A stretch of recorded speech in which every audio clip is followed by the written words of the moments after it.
Good morning. Good morning, Dr. Newton. How are you today? I'm doing very well. Thank you for asking. Yeah, it's been kind of a busy morning, but took some PTO today to do some of this, so I'm excited. Excellent. Thank you so much for agreeing to chat with me.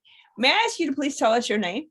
Absolutely. So my full name is Manki Henmi Ng, but I go by Henmi usually. Henmi. Yep, that's right. Okay, very good. And so let me ask one question that I don't normally ask, but where are you located in the world? Where am I located? Currently, I live in Morrisville, North Carolina. Ah, so you're in North Carolina. Yay. Okay, thank you. Yep, And that's will you right. please share a little bit about yourself? Tell me a little bit about you and anything you feel comfortable sharing.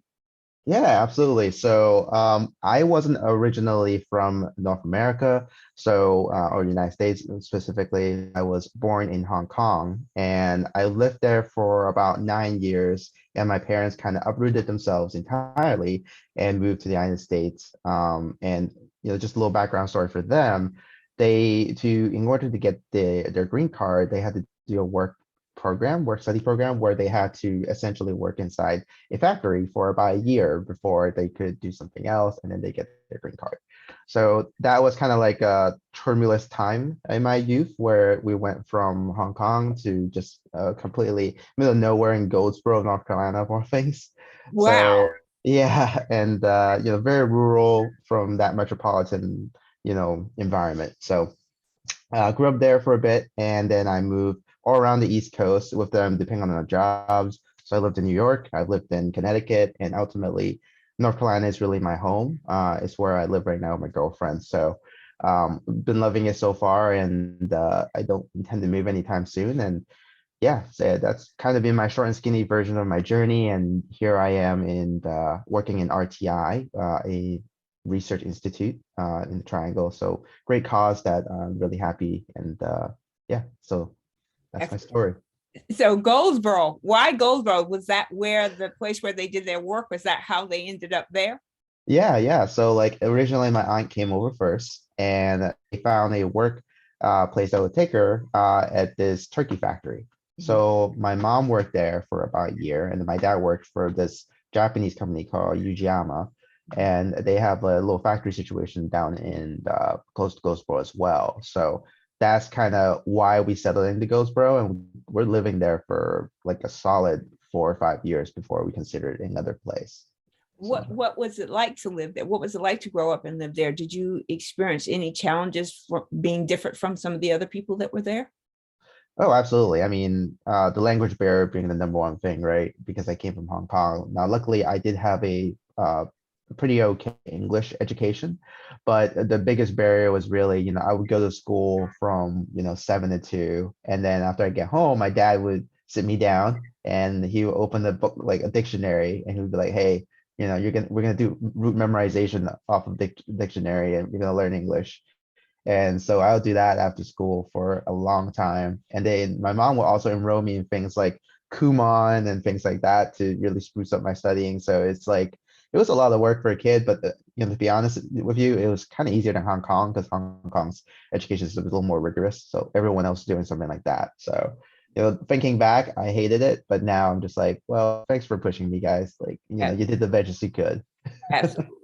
And so do you still speak your native language or you only English? No, yeah. So I do speak native Cantonese. I cannot write very well. I could read pretty well.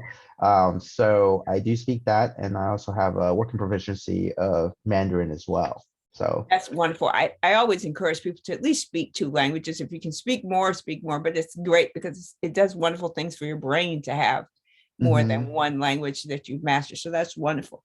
And so what do you do for RTI? So right now, I'm actually in the middle of transitioning my role. So I got a new opportunity at the company internally, but formerly I'm working as a proposal intelligence analyst. So that's kind of like a business intelligence analyst, and now I'm switching to more of a developer role with data visualization. So that's more on the technical side on the IT side. So kind of along your shop, Rochelle, but over there. So Yeah, yeah. absolutely. And RTP is nice. It used to be bigger and more companies, but it's a very, very nice area and lots of opportunities there. I'm sure you see the growth of the area. What do you think are the strengths that you bring that will help you grow your career to the next level? Yeah, I mean, that's a really great question. I think really working in the current role that I'm in, I was given a lot of opportunity to work with high-level stakeholders and a lot of different people from the technical staff to, just researchers. And that kind of exposure allowed me to form narratives around what I'm talking about related to data or just key information that people hone in on so that, what I do as an analyst, the key thing is to eliminate, uncertainty. Right. So my ability to translate that into actionable insights, I think that's something that I do quite well over the past couple of years I've developed. And also creating, powerful visualizations empower those narratives are what I'm really good at that I think is a unique strength of mine. Excellent.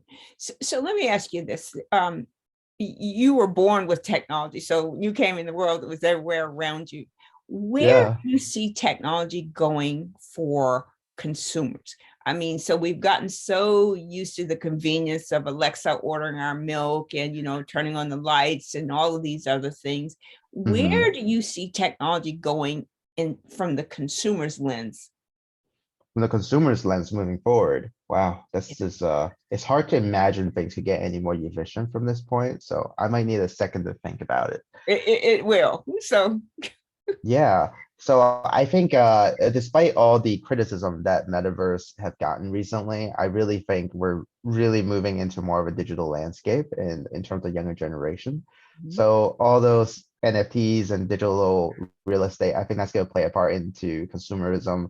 So it would be more like, hey, I want to go, instead of going to the store to try on clothes, you could use like your avatar to go into these digital stores and do these kind of things. So I really see realistically that VR being more accessible now is going to be the next big thing from the consumer side. So being able to visit shops, a new level of shopping experience is going to be a thing. I don't think home grocery delivery is going away anytime soon. But from the consumer experience standpoint, I think you hear in the news now, fast food companies are doing automation with robots and things like that. So I think it's terrible for the workforce for lower classes and people with less education, but it is more convenience for the consumer as a whole. But it's just the way the trend seems to be going. It's just more automation and disconnection from physically uh, visiting local businesses and things like that. So sad, but probably where it's going. but let me ask you a question. For those consumers in the marketplace without significant education or experience with these kinds of things, do you see any harms, any potential harms? Yeah, I mean, 100%. That's all. I think it all boils down to gentrification, right? A lot of ways that the big corporate money comes down and really it just price people out. I mean, we see in North Carolina right now when the fact that telecommuting is becoming a thing, people from the West Coast, big cities are moving down, driving real estate prices up. I mean, easily, food are becoming more expensive. McDonald's meals are like $8, $9 now, and it's tough If to it's see. real food. Yeah, exactly. Yeah, it's crazy. It's Yeah, absolutely insane. absolutely. And so one of the things, so you said you've done a little bit of research on me. So I have a podcast, and one of the things my podcast does exactly what we're doing now. We Right. talk about technology and the impact to the consumer. And I am a technologist. I love technology. I've worked in it my whole career. Love it, love it, love it. Hmm. But the flip side of it is very confusing if you're not on point, if you're not paying attention, right? If you're not in the lane. And so one of the things that seems very interesting about technology and the way Hmm. it's going is that demarcation of haves and have-nots, right? So the ones that are willing and able and financially can afford to completely participate in this digital transformation will continue to do so and go on to the next wherever it's going to. But those that are not, so people who can't afford regular housing, people who are homeless, hungry, people who are uneducated or underbanked or unbanked, all of these kinds of negative society woes, how and I think that technology has the potential to make everything better, but more Yeah. times than not, the capitalistic side of it runs right over those people who are at risk or marginalized. What do you see young people like yourself doing to change that? How do you look at the world that you see in front of you? And I'm not asking you to change the world at all, but when you Yeah, start yeah. stop and think about it, do you ever think, what can I do to right this ship so that it gets it right all the way, as opposed to coming back and having to fix errors? And you know what it is like when you're working with data, you got to go fix an error in the data. Yep, That's absolutely. unnecessary waste of time. But is there a way to design it such that it does not make as many catastrophic mistakes as possible? Hmm. Yeah, I mean, my girlfriend and I talked about this literally the other night, and the problem with affordable housing, and it kind of flows down the same lane about technology and its accessibility in itself. So I think a couple of things is just really digital education, right? And, having a formal system to educate people how you can do proper research and how you can learn about these things that are out there, and empowering those that those have nots. I think that's going to be the crucial thing, and it's going to come from our generation to look at the big picture and be able to help those around us and not just put on our rose tinted glasses and go about our life and forgetting like, hey, there's other people out here. So I think we see it a lot in Durham right now. I mean, if you tell me like 10 years ago that Durham's gonna look like this, I will be very surprised. I would be very surprised. So I think it really has to come from a lot of different folds in terms of setting up programs, nonprofits to help those people to become more educated. And I think the big companies coming down has a huge responsibility to do part of that. And Apple needs to step up, Google needs to step up. One thing that did concern me recently is that, a lot of companies coming down here because of the lower pay, because of what I saw Google was doing, and that, they boast about diversity and equity, inclusion, but then they're like, hey, we saw your lower, it's cheaper here, so we're going to lower the base pay of everyone and benefits too. So, I mean, I feel like these big companies have such a big impact that ultimately, they should hold a large part of that responsibility to, lift the rest of the community up as a I agree result with of you them coming completely. in. Because I think Mhm. anytime there's a pay inequity, it's a pay inequity for all of us. Even if those of us who are making 6 and 7 figure salaries, if someone is working next to you, is not that that inequity will eventually spill over one way or the other. So you should correct that. And I think that Mhm. we as a society, technology is beautiful. It's absolutely wonderful. I of all the things, so maybe the tire might have been the greatest adventure, maybe bread, I don't know. But Yeah. technology is an amazing invention. It is amazing what it's allowed us to do. It's made our lives simpler, it's convenient, it's all of these things. The flip side of it, though, like any good thing, there's good and bad to it, right? So now you've Mhm. got these technologies. So, like, my favorite is identity management and identity risk, right? So Yeah. people say, oh, well, we're going to go to biometrics, or we're going to do this, or we're going to do that. The problem will still continue no matter what you change about the technology. The problem will still be there. Those that have access and understand this and participate in this will be fine. Those that do not or have not will not. And constantly revisiting this conversation over and over and over again, it seems like to me, lies at the doorstep of those of us in the fight right now. And so being Mhm. young like you are, the work that you do sounds very exciting. But when you pull it back a little bit, what are you Mhm. going to do for those coming behind you? So what's going to happen for the next Henmi? What are you Mhm. preparing for him or her to do in their lives based on what you've learned in your footprint? Yeah, absolutely. And what I'm trying to do right now that I'm in the more mature age of my career, is that I'm trying to give back. I'm going back to university quite a bit. So I'm going back late March to kind of speak and help students get internships here at RTI. There is a bigger push from RTI's part to try to hire more diverse employees. So, part of me going to do that is part of that. And HBCU is also part of that. I'm not part of that group that does it, but I am also supporting the supplier diversity to support small business at RTI as well as a side initiative.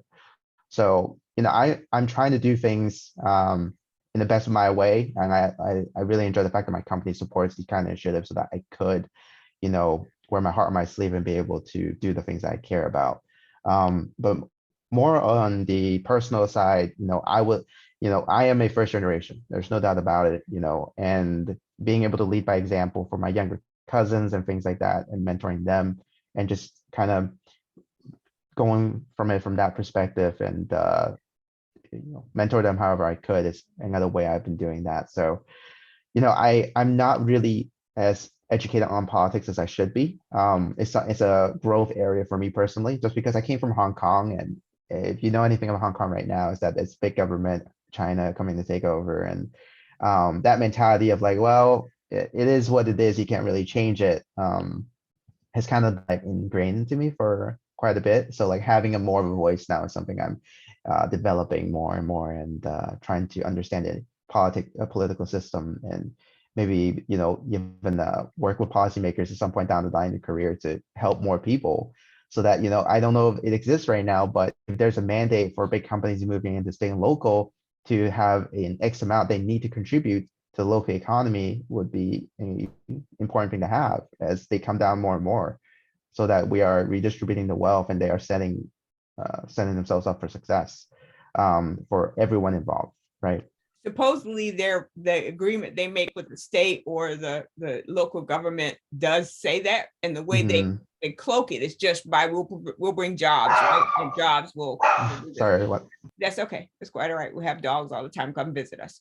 But one of the things I would like to say, push back a little bit, you should go to an HBCU, even not go to school, but go visit an HBCU, even if you're not, because your story and your experience will help someone there. Because HBCUs do not just only have Black students, they have brown, they have yellow, they have red, they have all. And so, when you can't get into a predominantly white school, normally a community college or HBCU is where many people go. So I would not scratch that off your list because you're not naturally a part of that community. Go be a guest speaker, sign up to go speak to them and tell your story, because I think it's a beautiful story.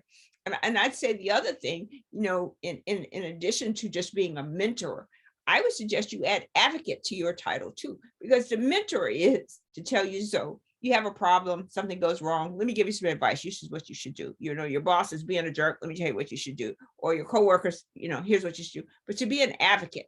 So not someone that's related to you or someone that's related to you comes to you and says, hey, I'm looking for a job that does this, that you'd be willing to put skin in the game. You pick up the phone, you write a letter, you send an email saying, hey, this young person or old person, I don't think it matters, but this person has come to me. I think they have a great background. I think you should give them a chance.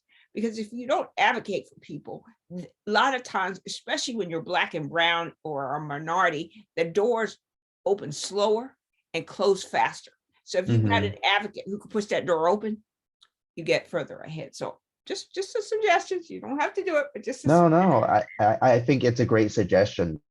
I never really thought about it that way because I've been kind of on the other side of the fence for a little bit now. But now that I'm a little more further into my career, I'm really appreciative of you for like raising that and be like, hey, I think you're doing well now enough to be able to help as much in a greater capacity. So thank you for bringing that up, and that is a wonderful point that you bring up. Absolutely. So. And so let me ask you this, where are you going? So you've got to this point in your career, you've done well every step of the way. Where do you see your career going? And what do you need from me, the universe, anyone to help you get to your next step?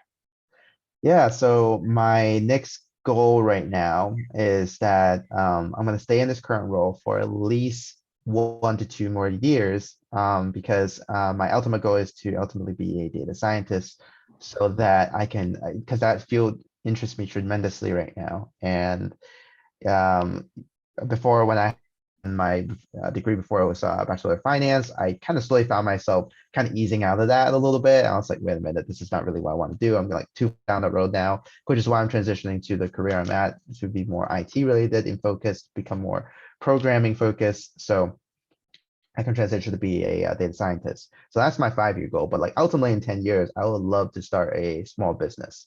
So I want to create a technology company that helps small businesses, because my mom currently works in kind of a restaurant setting, and she's been managing restaurants her whole life, mainly like Asian restaurant type deal. And they don't have the best type of let's just say business management acumen, and having accessible software that could help those businesses grow and succeed, and to be authentic and succeed in this North Carolina environment where people are not exposed to that culture is something that I am deeply passionate about. So that is the long-term career, to be able to create some kind of platform that could help empower those people.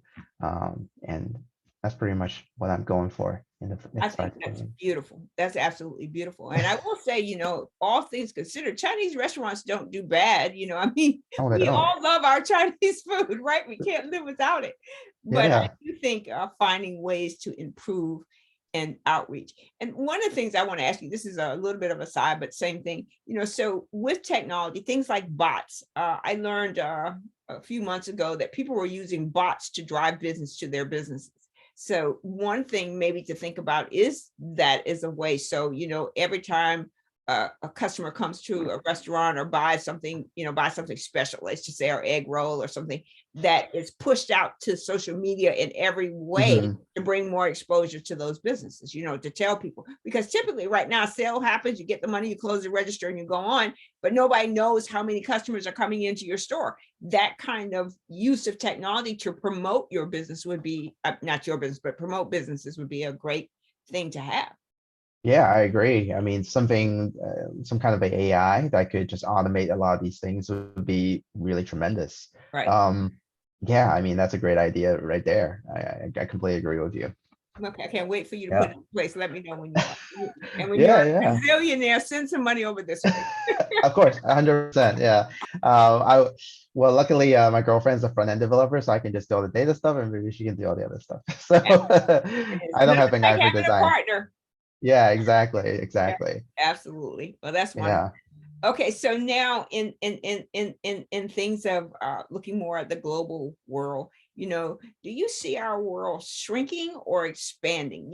And I'm asking in the Mhm. context of what's happening between Russia and Ukraine, right? So Oh yeah. it's a bit draconian to me. I don't even fully understand it, but like how another country can decide to invade. And I've heard that it happens in Africa and all over places all the time. I know people do that, but to do it with such brazeness that you don't care Hmm. what people think about you doing it, because you have some people living there. Well, all over the world, there are people living that are not of that particular community. Do you invade Yeah. that? So do you see the global world expanding through the use of technology and social media and other platforms? I want to say that yes, it will expand us, but also, with the digital age, one thing I've noticed is, physical interactions. There's been in the past, you would need to do a lot more physical, interaction, the closeness and bond with people. And I slowly, through the past 3 years, I feel like that dynamic's really changing, and it's, seeking authentic human connection is becoming more difficult. And that's something that I feel deeply because is you don't really see your friends as much anymore as you used to. Right. So in a lot of ways, yeah, I think it's wonderful that we're able to have these Zoom conferences, for example, and talk about things and have the accessibility to do that.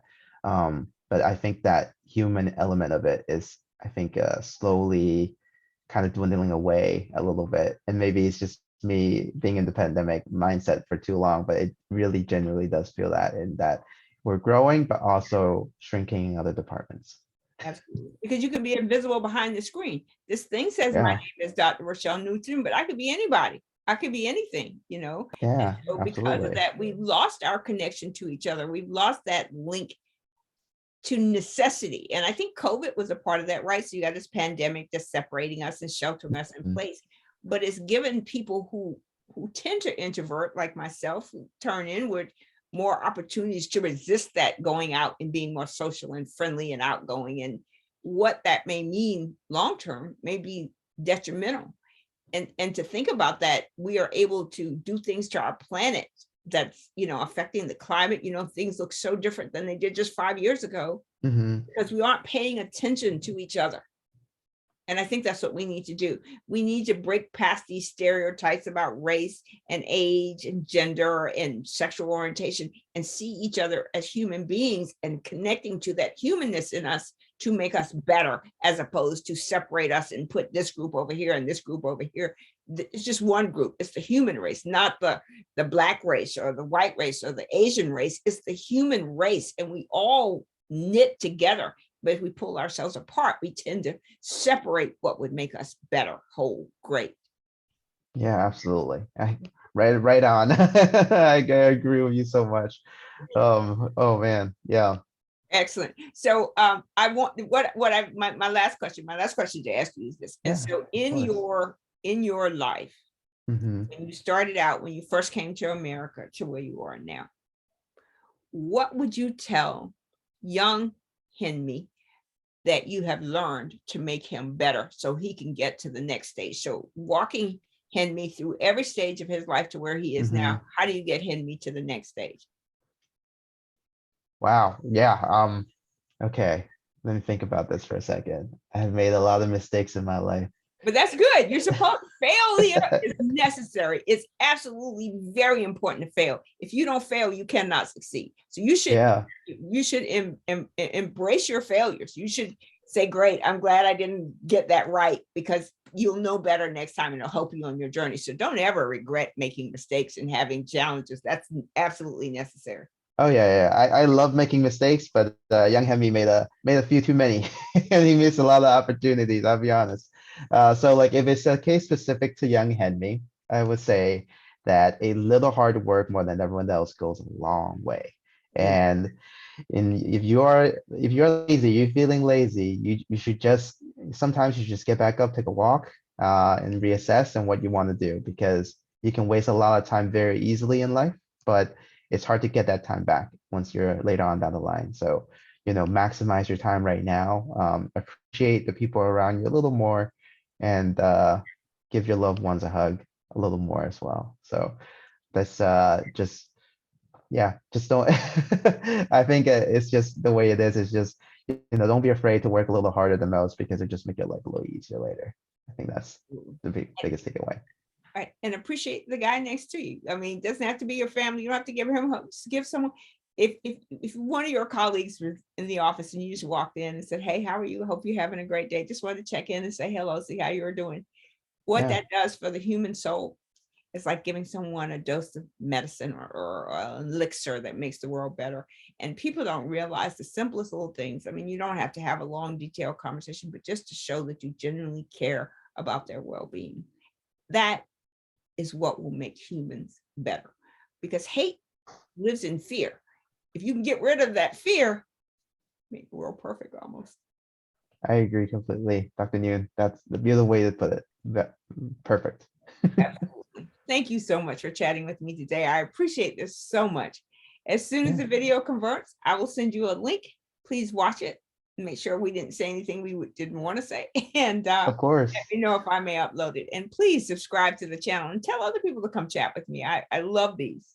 Yeah, absolutely, definitely. I didn't know what I expected going in, to be honest with you, but I'm really happy that I did it. So thank you for taking the time to do this. And what you do is really meaningful and really gave me a lot to think about today. So thank you.